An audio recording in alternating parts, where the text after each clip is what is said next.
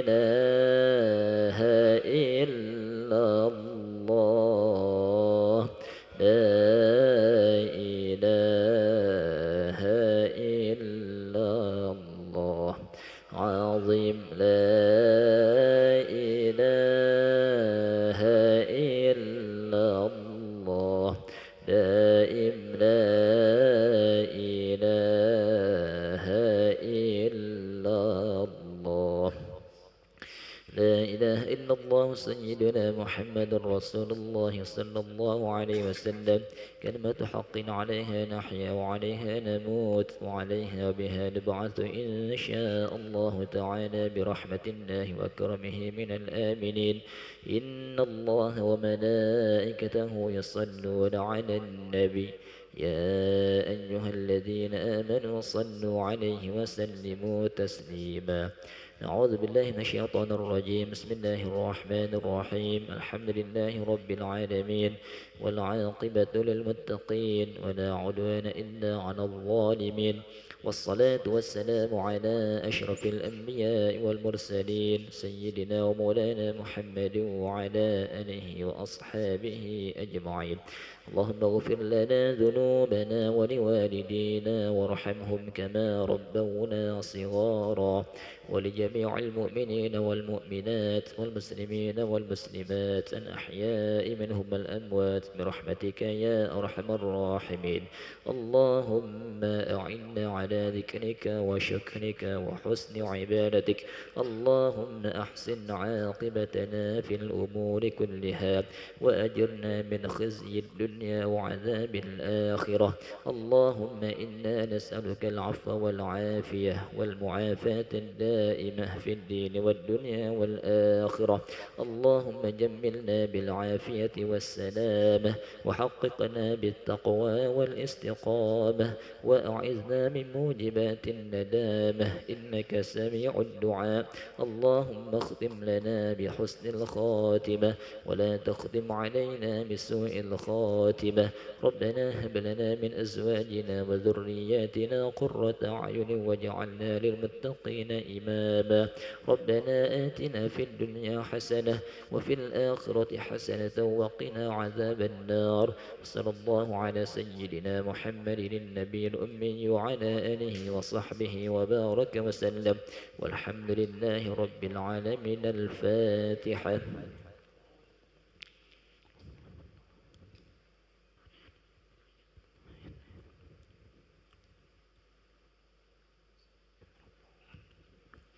آمين يا الله آمين يا رحمن آمين يا رحيم آمين يا مجيب السائلين ولا حول ولا قوة إلا بالله العلي العظيم اللهم عافنا من كل بلاء الدنيا وعذاب الآخرة وشر الدنيا وشر الآخرة وغفر الله لنا ولهم برحمتك يا أرحم الراحمين دعواهم فيها سبحانك اللهم وتحيتهم فيها سلام وآخر دعواهم أن الحمد لله رب العالمين تقبل الله منكم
Assalamualaikum warahmatullahi wabarakatuh. Alhamdulillahi rabbil alamin. Wa bihi nasta'inu ala umuri dunya waddin. Asyhadu an la ilaha illallah wahdahu la syarikalah wa asyhadu anna Muhammadan abduhu wa rasuluh. Allahumma shalli ala sayyidina Muhammadin sayyidil mursalin wa ala alihi wa sahbihi ajma'in. Bapak Ibu hadirin jamaah maghrib yang dimuliakan Allah Subhanahu wa taala.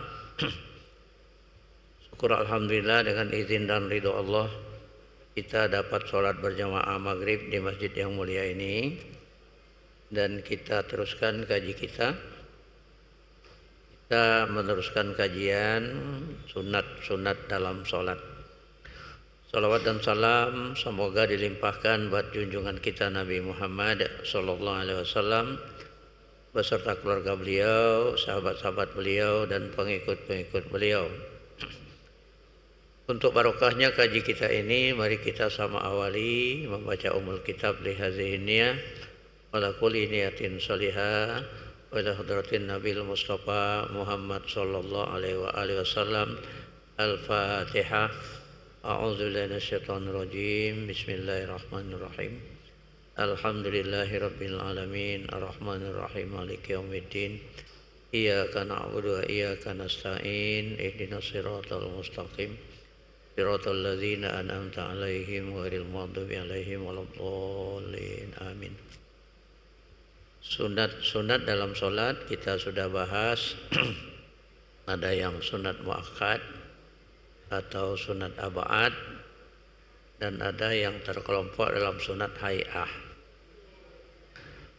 Sunat hay'ah ini artinya kalaupun terlupa melakukannya, sholatnya sah dan tidak usah sujud sahwi. Sedangkan sunat muakkad atau sunat abad apabila terlupa melakukannya, sholatnya juga sah dan tidak usah diulang, tapi sebelum salam melakukan sujud sahwi 2 kali. Nah, yang sunat hayat ini yang sudah kita bahas, pertama itu mengangkat kedua belah tangan ketika takbiratul ihram. Itu sunat hayat ya. Kalau takbiratul ihramnya itu Allahu Akbar, itu rukun qauli. Artinya rukun kalau tidak dilakukan sholatnya tidak sah. Qauli itu diucapkan, kalau dalam hati juga tidak sah. Jadi rukun itu kan ada 13, ada rukun qauli, ada rukun fi'li, ada rukun qalbi. Tidak boleh tertukar. Lalu yang kedua, mengangkat kedua belah tangan disunatkan juga ketika bangun dari tasyahud awal. Yang rangkaian tadi waktu takbiratul ihram, waktu akan ruku, waktu i'tidal ya. Jadi 3 tempat, dan yang keempatnya ketika bangkit dari tahiyat awal mengangkat. Kalau tasyahud awal, tahiyat awalnya itu sunat muakkad. Ya. Baik duduknya maupun membacanya itu sunat muakkad atau sunat abad. Dan ada di dalamnya, dalam mazhab Syafi'i itu ada sholawat. Kalau selain mazhab Syafi'i, Imam Hanafi, Imam Maliki, Imam Hambali, tasyahud awal itu cuman sampai asyhadu an la ilaha illallah wa asyhadu anna Muhammadar Rasulullah. Nah, kita ini insyaallah mazhab Syafi'i ya. Mazhab Syafi'i ada sholawatnya. Allahumma sholli ala Muhammad. Kalau lupa sholawat pada tasyahud awal, sholatnya sah tapi sujud sahwi sebelum salam, 2 kali sujud gitu. Nah, yang ketiga meletakkan tangan yang kanan ke atas tangan yang kiri dan menggenggam dengan telapak tangan kanan pada pergelangan telapak tangan kiri. Jadi sudah takbiratul ihram Allahu Akbar, ini tangan ini sejajar, setentangan dengan bahu ya. jari-jari kita ini setentangan dengan daun telinga. Allah. Nah, meletakkan tangan ini adab ya. Dalam mazhab Syafi'i di atas pusat, di bawah dada, dan satu versi menurut Ibnu Huzaimah agak ke kiri sedikit. Gitu. Ini adabnya. Walaupun tidak meletakkan tangan juga sah, tapi kurang adab. Ya. Dan jangan membuat adab yang tidak diatur. Kalau Imam Hanafi dengan Imam Hambali di bawah pusat. Kalau Imam Maliki melurus saja. Dan boleh di atas pusat juga. Tapi yang lazim mazhab Maliki itu melurus, tergantung gitu ya. Nah, jangan coba-coba lain dari yang disebutkan tadi. Ini misalnya. Nah, ini tidak diatur ya. Ini nantang ini. Ya, bukan adab. Kemudian yang berikutnya sunat hayat ini membaca doa iftitah. Nah, doa iftitah ini mencerminkan keikhlasan. Sedangkan ibadah kita diterima Allah kalau ikhlas. Ya. Kalau tidak ikhlas sia-sia. Makanya jangan pernah ditinggalkan bacaan doa iftitah ini. Tawajuh namanya, membaca doa iftitah. Sesudah takbiratul ihram, dan doa yang dipilih oleh Imam Syafi'i seperti yang sudah sering kita baca itu Allahu akbar kabira walhamdulillahi katsira subhanallahi bukratan wa asila, diteruskan dengan wajah wajhiya lillazi fatarus samawati wal ard. Ada yang pakai ini wajah wajhiya lillazi fatarus samawati wal ard. Itu boleh semua. Ini itu takkid. Sesungguhnya aku ini wajah wajhiya, menghadapkan wajahku kepada yang menciptakan langit dan bumi. Ya, jadi keikhlasan. Lalu yang berikutnya doa iftitah ini kan banyak ya, ada 12 macam. Tapi yang dipilih oleh Imam Syafi'i salah satunya itu. Sedangkan oleh Imam Hanafi, Allahumma ba'id baini wa baina khotoyaya kama ba'ata bainal masyriqi wal maghrib ila akhir ya. Ini juga dibolehkan dalam mazhab Syafi'i. Karena 12 matan doa iftitah itu dibaca berganti-ganti oleh Nabi Muhammad sallallahu alaihi wasallam. Tapi kenapa ditekankan dalam mazhab Syafi'i dengan tadi Allahu akbar kabira walhamdulillahi katsira subhanallahi bukratan wa asila. Karena ini ada keistimewaannya. Ya. Walaupun ini takrir. Takrir itu sahabat yang membacanya lalu dibenarkan oleh Rasul. Jadi ketika Rasul SAW sudah di masjid, datanglah seorang laki-laki sholat sunat di samping Rasul. Didengar Rasul bacaan sesudah takbiratul ihram itu Allahu akbar kabira walhamdulillahi katsira subhanallahi bukratan wa asila. Allah maha besar dengan kebesarannya, puji bagi Allah yang banyak pagi dan sore hari. Bukratan wa asila itu pagi dan sore. Kata Rasul, aku kagum kepada orang ini, baru sampai bukratan wa asila saja pintu langit terbuka dan ada 12 malaikat berlomba membawa doa itu ke hadirat Allah Subhanahu wa taala. Nah, ini kelebihannya yang dipilih oleh Imam Syafi'i itu ya. Kemudian yang kelima, sebelum membaca surah Al-Fatihah itu membaca ta'awuz. A'udzubillahi minasyaitonirrajim. Aku berlindung pada Allah dari setan yang terkutuk, supaya tidak diganggu setan dalam melaksanakan sholat tadi. Ya, lalu membaca surah Al-Fatihah. Kalau berjamaah tentu mendengarkan bacaan surah Al-Fatihah imam. Ya, jangan dulu membaca surah Al-Fatihah.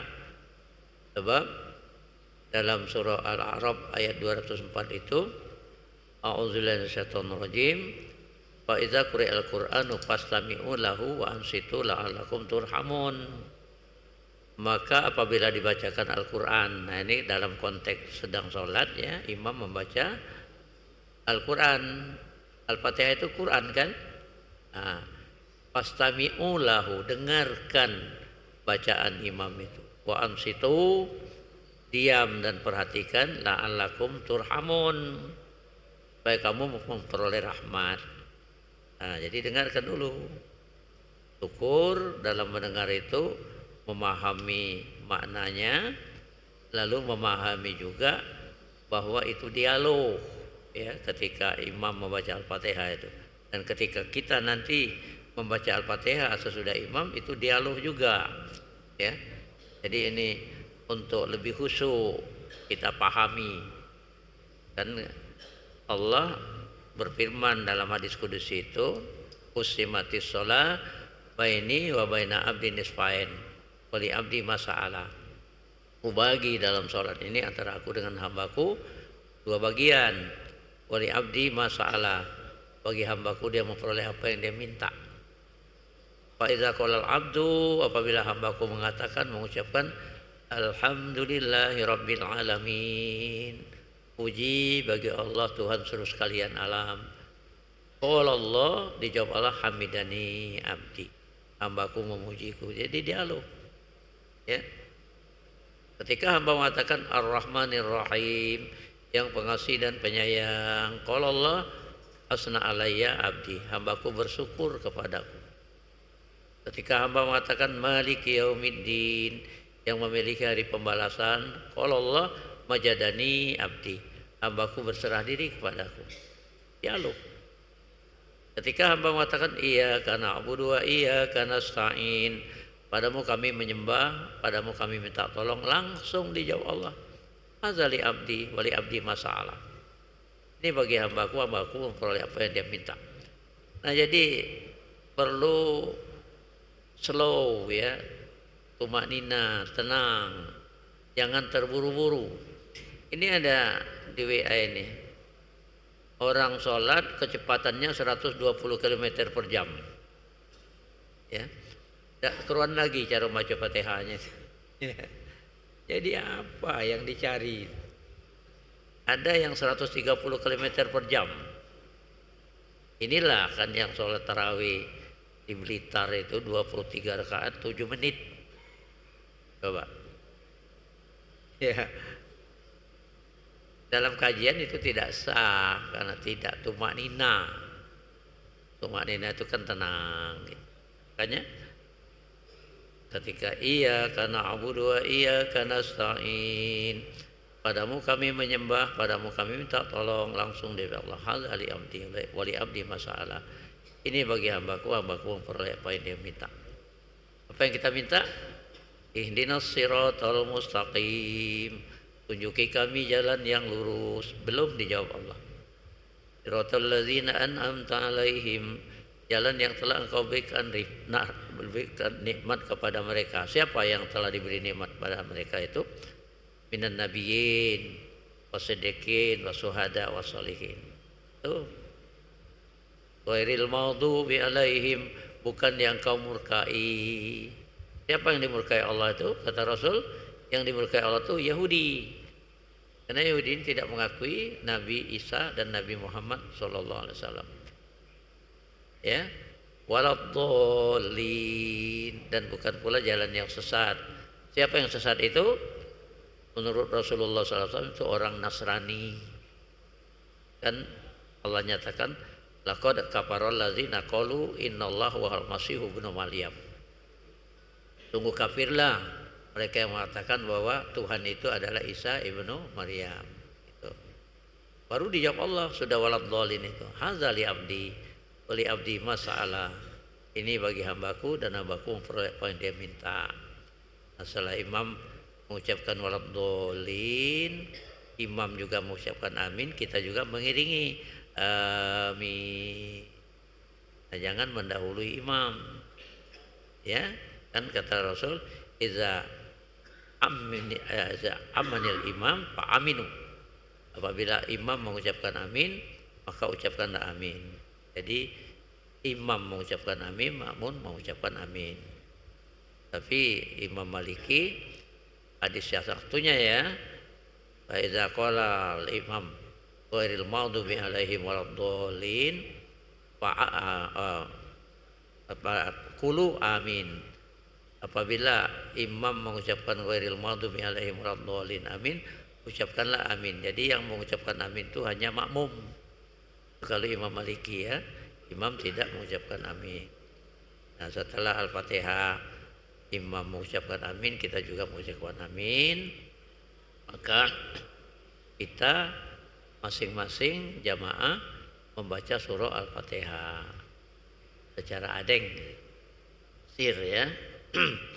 Jangan kuat-kuat, terganggu kiri kanan kita itu kalau kita keras. Yang disunnahkan keras itu imam. Nah, ketika imam membaca surah, kita dengarkan juga. Nah, lalu ketika imam ruku, nah, sambil mengangkat tangan tadi sunat hayah ya, Allahu Akbar. Bertakbir itu, takbir intikal itu ketika akan perpindahan dari rukun ke rukun ya. Jadi setelah membaca surah tadi mau ruku, Allahu Akbar, bukan setelah ruku ya. Allahu Akbar itu disalahkan oleh imam-imam fikih ya. Kalau meletakkan takbir intikal dan tasmi, sami Allahu liman hamidah, bukan pada tempatnya, itu tadi setelah ruku baru Allahu Akbar, setelah berdiri betul baru sami Allahu liman hamidah. Itu artinya meletakkan takbir dan tasmi bukan pada tempatnya. Nah, kalau bukan pada tempatnya, apa pendapat para ulama fikih? Menurut Imam Hanafi itu makruh. Menurut Imam Malik keluar dari mandub, keluar dari sunnah Rasul. Menurut Imam Syafi'i makruh, menurut Imam Malik batal sholatnya, batal itu. Ya, karena tidak meletakkan takbir dan tahmid pada tempatnya. Nah, jadi makmum itu rukuknya setelah imam ruku. Sama tadi ketika takbiratul ihram, Allahu Akbar, imam sudah takbiratul ihram, baru makmum. Jangan membarangi imam. Kalau membarangi imam itu mazhab Hanafi. Ya, membarangi imam. Kita mazhab Syafi'i dulukan imam ya. Jadi tidak ada alasan kenapa imam takbir ketika ruku itu setelah ruku. Kalau ditanya kenapa seperti itu, takut didahului makmum. Nah, enggak, bukan alasan itu. Makmum juga harus paham bahwa dalam berjamaah itu segala aktivitas mendahulukan imam ya. Lalu sudah membaca ta'awuz ini, membaca surah Al-Fatihah. Nah, bagi imam itu membaca jahar pada sholat jahar, yaitu pada sholat subuh dan pada 2 rakaat pertama dari sholat maghrib dan isya, sholat Jumat, sholat Idul Fitri dan sholat Idul Adha, sholat gerhana bulan, sholat istisqa minta hujan ya, sholat tarawih, sholat witir Ramadan, dan 2 rakaat setelah tawaf malam hari atau waktu subuh. Nah, itu jahar itu, bersuara ya. Nah, jahar atau sir ini dalam pandangan mazhab Syafi'i itu sunat hay'ah. Apa artinya? Kalau sesekali lupa sholat zuhur tuh Bismillahirrahmanirrahim, Alhamdulillahirabbil alamin, sudah Maliki Yaumiddin baru teringat, oh ini sholat zuhur, lalu ngadeng. Nah, itu tidak perlu sujud sahwi ya, karena jahar atau sir ini termasuk dalam kategori kelompok sunat hay'ah. Tuh. Pernah kan ada begitu laporan jamaah. Ya. Ya ini lupa sholat zuhur jahar. Setelah Maliki Yaumiddin baru teringat dia. Sudah Maliki Yaumiddin. Iya karena berdua. Terlanjur seperti itu karena dia termasuk dalam kelompok sunat hay'ah, sholatnya sah dan tidak usah sujud sahwi kan begitu. Dijahar. Membaca sir perlahan-lahan pada sholat sir seperti zuhur dan asar kecuali sholat sunat malam tahajud. Kalau tahajud ini dianjurkan suara bacaannya sedang ya, antara keras dan pelan selama tidak mengganggu orang tidur orang lainnya. Dalilnya wala tajhar bi sholatika wala tukhafid biha wabtaghi baina dzalika sabila. Ayat 110. Dan janganlah engkau mengeraskan suaramu dalam sholat dan janganlah pula merendahkannya dan usahakan jalan tengah di antara kedua itu. Ini khusus sholat tahajud ya, antara jahar dengan sir. Dan Rasulullah menyapa Umar bin Khattab keras. Kata Rasulullah, wahai Umar, rendahkan sedikit suaramu. Aku mau bangunkan orang tidur ini katanya. Jangan. Ini alasannya ya, jangan terlalu keras dan jangan terlalu lembek. Engkau Abu Bakar angkat sedikit suaramu. Abu Bakar terlalu lemah, terlalu lembek. Jadi angkat, jadi pertengahan gitu ya. Lalu adapun untuk sholat qadha fardu, maka tergantung waktunya menurut pendapat Mu'tamad. Jika sholat fardu zuhur diqadha setelah sholat isya maka dibaca jahar. Sedangkan untuk kaum wanita suara kerasnya dalam sholat jahar di bawah suara kerasnya laki-laki jika memang tidak ada orang lain di sampingnya. Nah jadi qadha ini kan misalnya mengqadha sholat zuhur diqadha setelah sholat isya malam itu ya. Nah maka dibaca jahar. Sedangkan untuk kaum wanita suara kerasnya di bawah, jaharnya laki-laki. Jadi kalau mengqadha sholat isya pada waktu zuhur sir menurut waktu mengqadha itu dalam mazhab Syafi'i. Tapi kalau dalam mazhab Hanafi menurut sholatnya itu ya, kalau mengqadha sholat isya pada waktu zuhur keras, isya jahar. Kalau mengqadha sholat zuhur waktu isya adeng, itu Hanafi. Tapi kalau Syafi'i menurut waktu mengqadha. Kalau mengqadha sholat zuhur pada waktu isya jadi jahar ya. Sebaliknya mengqadha sholat zuhur, mengqadha sholat isya pada waktu zuhur itu sir. Nah mengqadha ini kan tidak tergantung dengan waktu ya, karena ketika Rasulullah SAW perang Khandaq di sekitar kota Madinah itu juga pakai parit ya, jadi menghadapi tentara koalisi 10.000 tidak bisa mendekat karena ada parit 5 meter lebar 5 meter dalam, lebar panjangnya sepanjang kota Madinah 16 hektar itu. Waktu itu 16 hektar kota Madinah itu sebesar Masjid Nabawi sekarang itu waktu masa Rasul. Jadi sibuk menangkis serangan musuh 10.000 tentara koalisi, tidak sempat sholat zuhur, tidak sempat sholat asar, tidak sempat sholat maghrib. Menjelang tengah malam baru usai. Lalu qadha dulu. Qadha zuhur menjelang tengah malam, qadha asar menjelang tengah malam, qadha maghrib menjelang tengah malam, baru sholat isya masih pada waktunya. Nah, jadi dari situ kan diketahui bahwa tidak harus sholat zuhur itu diqadha waktu zuhur, di mana waktu sempat mengqadhanya ya. Tapi dalam mazhab Syafi'i tadi kan kalau tadi zuhur waktu isya jadi jahar ya. Asar waktu isya jadi jahar. Maghrib memang jahar, isya memang jahar, kan begitu. Itu aturannya. Kemudian disunatkan membaca basmalah dengan suara keras pada sholat yang jahar berdasarkan hadis sahih yang diriwayatkan Ali, Ibnu Abbas, Ibnu Umar, Abu Hurairah dan Aisyah radhiyallahu anha. Radhiyallahu anhum karena banyak orangnya ya.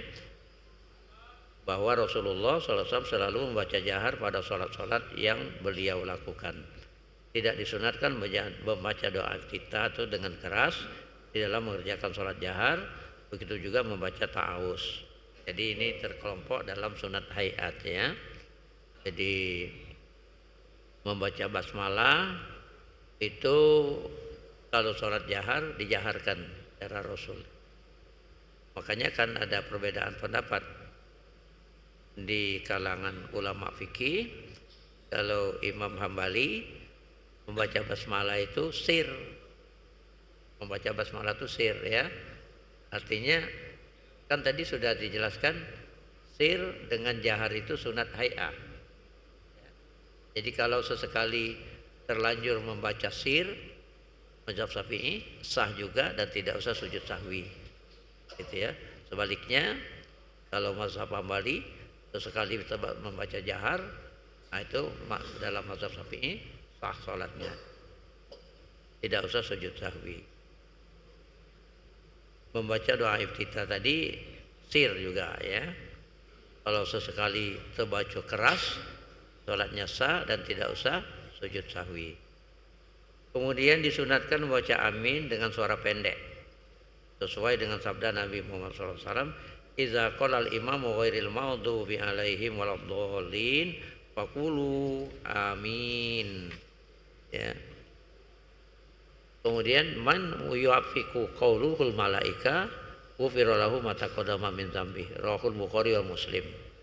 Apabila imam membaca ghairil maghdubi alaihim waladdallin, maka katakanlah amin, karena sesungguhnya barang siapa yang serentak bacaan aminnya dengan aminnya malaikat akan diampuni Allah dosa-dosanya yang telah lalu. Amin itu berarti kabulkanlah ya Allah yang dibaca dengan keras bagi imam dan makmum pada sholat-sholat jahar, dan dibaca pelan-pelan apabila di dalam sholat sirriya. Ini yang tersebut yang dilakukan oleh Rasulullah Shallallahu Alaihi Wasallam. Sampai di sini dulu. Mari kita tutup dengan doa. A'udzubillahi minasyaitonirrajim. Bismillahirrahmanirrahim. Alhamdulillahirabbil alamin. Hamdas syakirin, hamdan naimin, hamdan yuwafi ni'amahu wa yukafi'u mazidah. Ya Rabbana lakal hamdu kama yanbaghi li jalali wajhikal karimi wa azimi sultanik. Allahumma shalli ala sayyidina Muhammad wa ala ali sayyidina Muhammad. Rabbana zalamna anfusana wa illam taghfir lana wa tarhamna lanakunanna minal khasirin.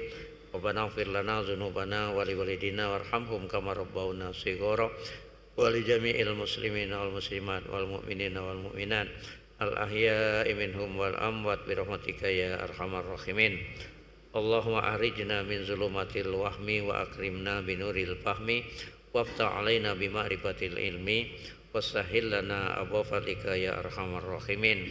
Allahumma arinal haqqa haqqa warzuqna tiba'ah wa arinal batila batila warzuqna jatinabah.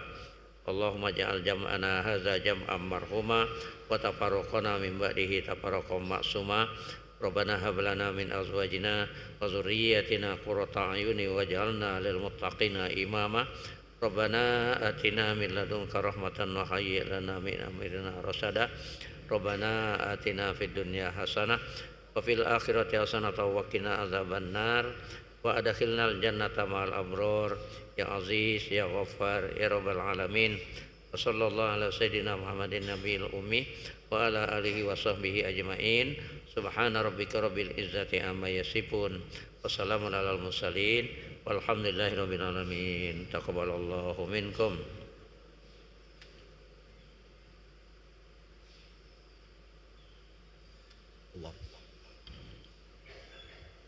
Allahu Akbar, Allahu Akbar.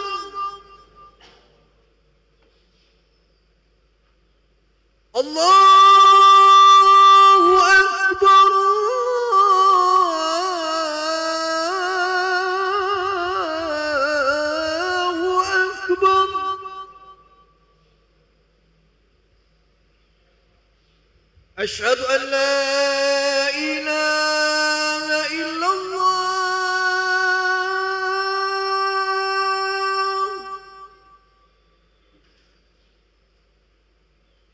أشهد أن لا إله إلا الله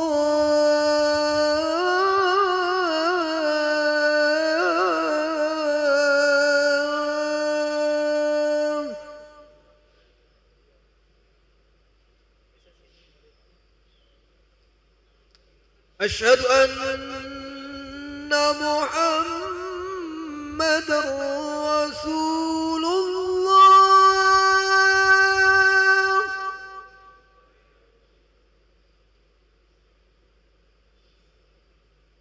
أشهد أن محمد رسول الله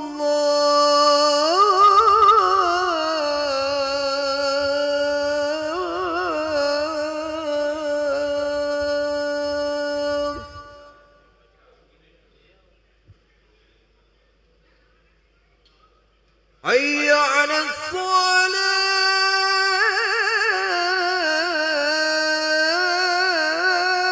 الصلاة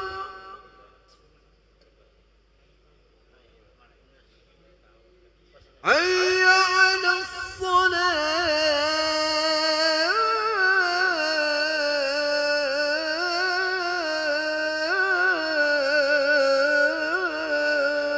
الصلاة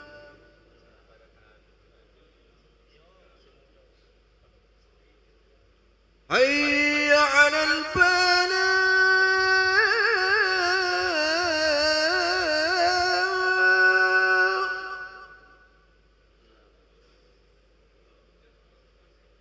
حي على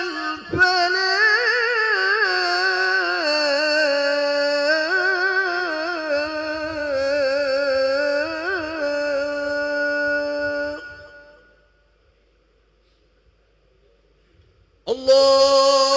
الله أكبر الله أكبر لا إله إلا الله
Bismillahirrahmanirrahim. Assalamualaikum warahmatullahi wabarakatuh. Alhamdulillah rabbil alamin. Allahumma shalli wa sallim ala sayyidina Muhammad wa ala ali sayyidina Muhammad, amma ba'du. Jemaah salat Isya yang berbahagia, kami ucapkan selamat datang, ahlan wa sahlan wa marhaban bihudrikum fil Masjid Sultan Mahmud Badarudin Jaya Wikrama Palembang. Hari ini 3 September 2025 Masehi atau bersamaan dengan tanggal 11 Rabiul Awal 1447 Hijriah. Mari kita bersama melaksanakan sholat Isya berjamaah. Adapun selaku petugas pada hari ini, azan telah dikumandangkan oleh Al-Ustadz Amril Nurman SAG dan sholat akan diimami oleh Al-Ustadz Abdul Khair SSI Halafiz. Dilanjutkan Ratib Saman bersama guru kita Al-Mukarram Al-Ustadz Kemas Haji Andi Saripudin MAG. Untuk ketertiban dan kenyamanan beribadah, jemaah diharapkan untuk tidak mengaktifkan handphonenya dan barang-barang milik jemaah diharap dijaga sendiri atau dititipkan pada tempat yang telah kami sediakan. Dan kami himbau kepada para jemaah untuk berniat itikaf ketika memasuki masjid serta mengikuti rangkaian zikir dan doa setelah sholat bersama imam sampai selesai. Demikianlah harap dimaklumi. Atas perhatiannya, kami pengurus Masjid Sultan Mahmud Badarudin Jaya Wikrama Palembang mengucapkan terima kasih. Selamat menunaikan sholat Isya berjamaah. Wassalamualaikum warahmatullahi wabarakatuh. Allahu Akbar, Allahu Akbar. Asyhadu an la ilaha illallah. Asyhadu anna Muhammadar Rasulullah. Hayya 'alas shalah, hayya 'alal falah. Qad qamatis salatu, qad qamatis salah. Allahu Akbar, Allahu Akbar. La ilaha illallah. لا إله إلا الله محمد رسول الله صلى الله عليه وسلم أقامها الله وأدامها ما دامت السماوات والأرض سووا صفوفكم فإن تسوية الصفوف من تمام الصلاة.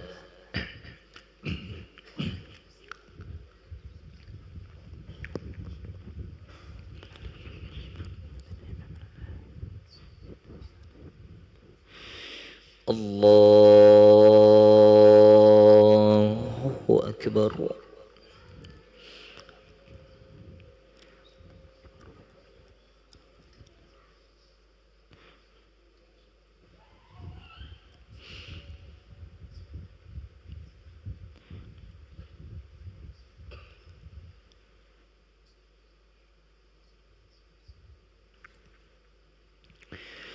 بسم الله الرحمن الرحيم.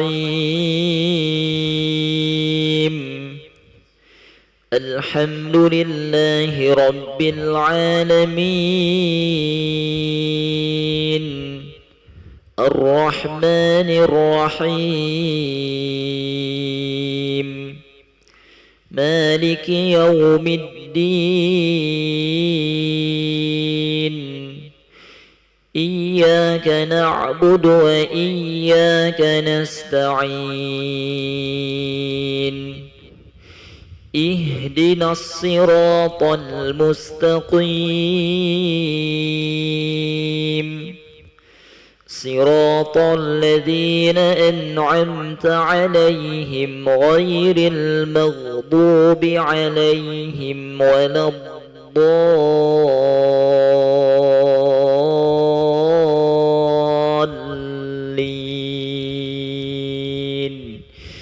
آمين.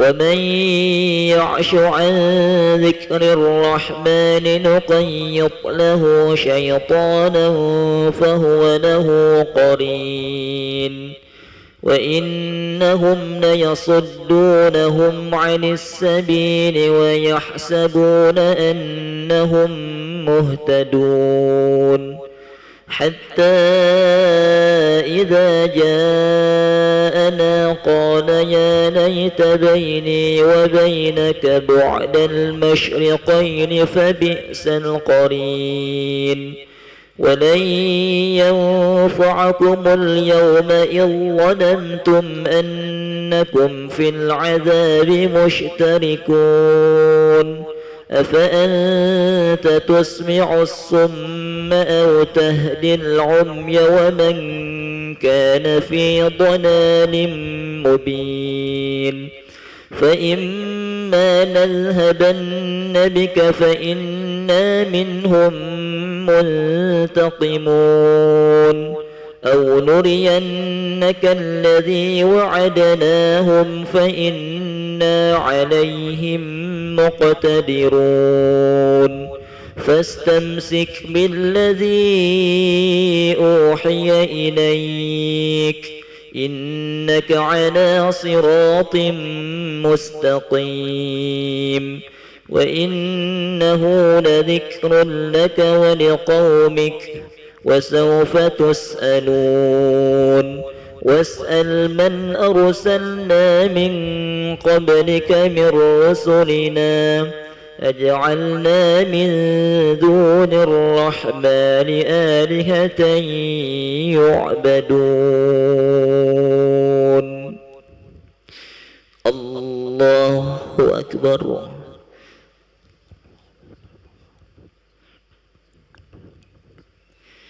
سمع الله لمن حمده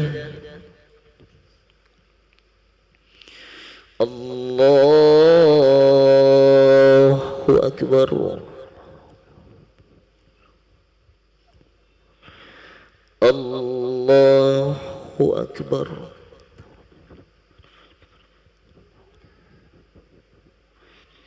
الله أكبر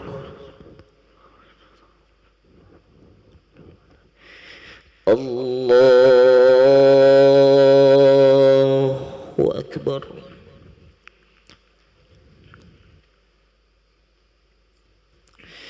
بسم الله الرحمن الرحيم الحمد لله رب العالمين الرحمن الرحيم مالك يوم الدين إياك نعبد وإياك نستعين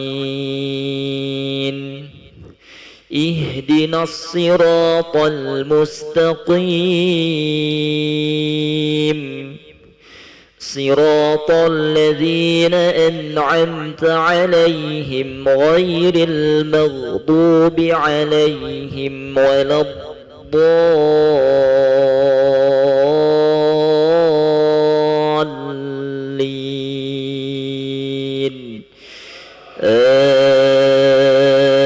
آمين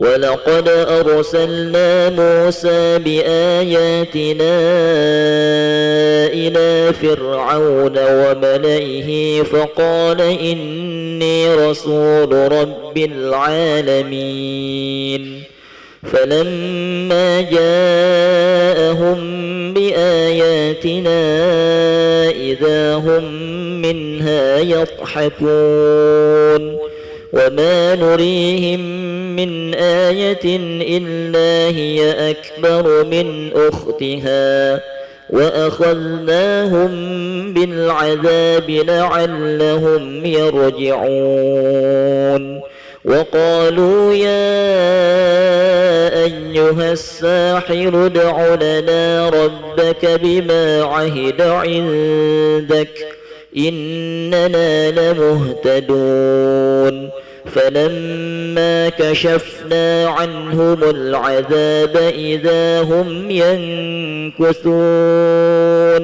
ونادى فرعون في قومه قال يا قوم أليس لي ملك مصر وهذه الأنهار تجري من تحتي أفلا تبصرون أم أنا خير من هذا الذي هو مهين ولا يكاد يبين فلولا ألقي عليه أسورة من ذهب أو جاء معه الملائكة مقترنين فاستخف قومه فأطاعوه إنهم كانوا قوما فاسقين فلما آسفونا انتقمنا منهم فأغرقناهم أجمعين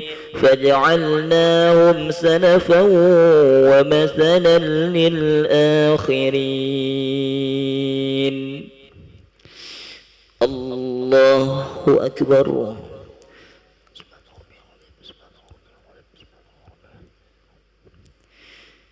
سمع الله لمن حمده.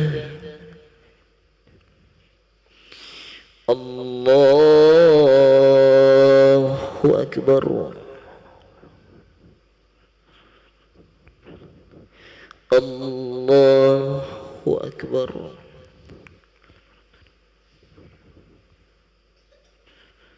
الله أكبر. الله أكبر.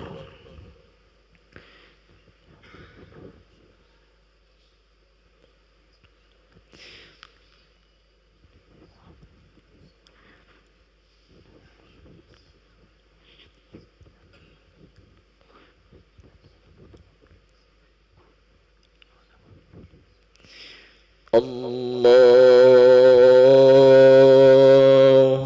أكبر.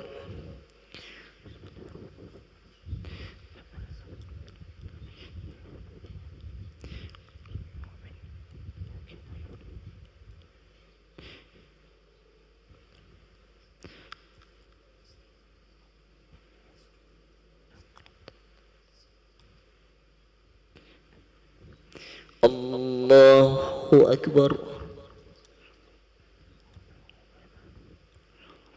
سمع الله لمن حمده. الله أكبر. الله أكبر. الله أكبر. الله أكبر.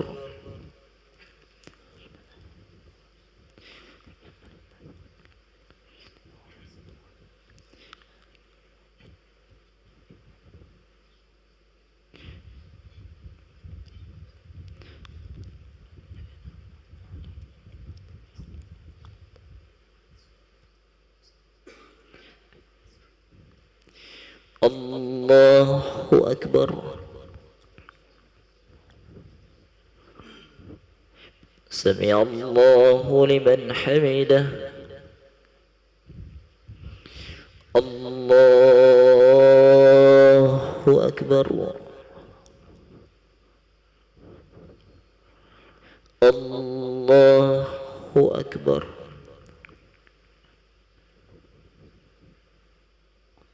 الله أكبر. الله أكبر.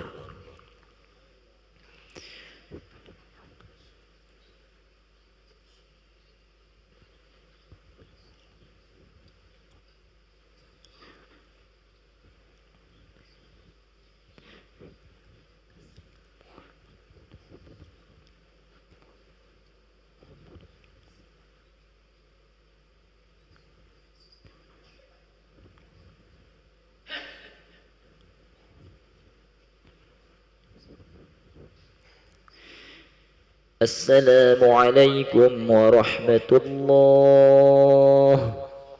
السلام عليكم ورحمة الله.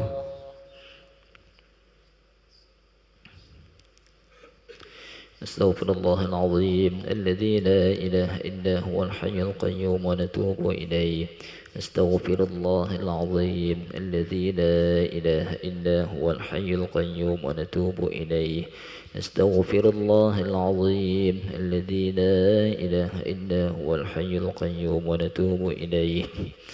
لا إله إلا الله وحده لا شريك له، له الملك وله الحمد يحيي ويميت وهو على كل شيء قدير. لا إله إلا الله وحده لا شريك له، له الملك وله الحمد يحيي ويميت وهو على كل شيء قدير. لا إله إلا الله وحده لا شريك له، له الملك وله الحمد يحيي ويميت وهو على كل شيء قدير. لا إله إلا الله وحده لا شريك له، له الملك وله الحمد يحيي ويميت وهو على كل شيء قدير. لا إله إلا الله وحده لا شريك له، له الملك وله الحمد يحيي ويميت وهو على كل شيء قدير. لا إله إلا الله وحده لا شريك له، له الملك وله الحمد يحيي ويميت وهو على كل شيء قدير. لا إله إلا الله وحده لا شريك له، له الملك وله الحمد يحيي ويميت وهو على كل شيء قدير. لا إله إلا الله وحده لا شريك له، له الملك وله الحمد يحيي ويميت وهو على كل شيء قدير. لا إله إلا الله وحده لا شريك له، له الملك وله الحمد يحيي ويميت وهو على كل شيء قدير. لا إله إلا الله وحده لا شريك له، له الملك وله الحمد يحيي ويميت وهو على كل شيء قدير. اللهم أجرنا من النار، اللهم أجرنا من النار، اللهم أجرنا من النار، اللهم أجرنا من النار، اللهم أجرنا من النار، اللهم أجرنا من النار، اللهم أجرنا من النار سالمين. اللهم أنت السلام ومنك السلام وإليك يعود السلام، فحينا ربنا بالسلام وأدخلنا الجنة نار السلام. تباركت ربنا وتعاليت يا ذا الجلال والإكرام. أعوذ بالله من الشيطان الرجيم. بسم الله الرحمن الرحيم. الحمد لله رب العالمين، الرحمن الرحيم، مالك يوم الدين، إياك نعبد وإياك نستعين. اهدنا الصراط المستقيم، صراط الذين أنعمت عليهم غير المغضوب عليهم ولا الضالين، آمين. وإلهكم إله واحد لا إله إلا هو الرحمن الرحيم.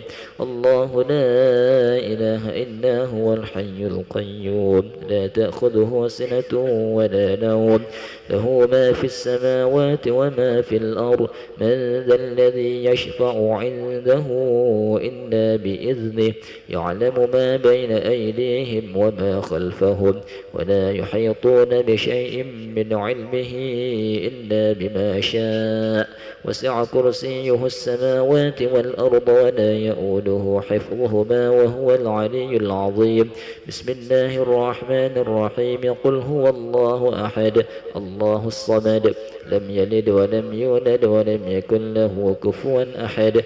بسم الله الرحمن الرحيم. قل هو الله أحد، الله الصمد، لم يلد ولم يولد ولم يكن له كفوا أحد.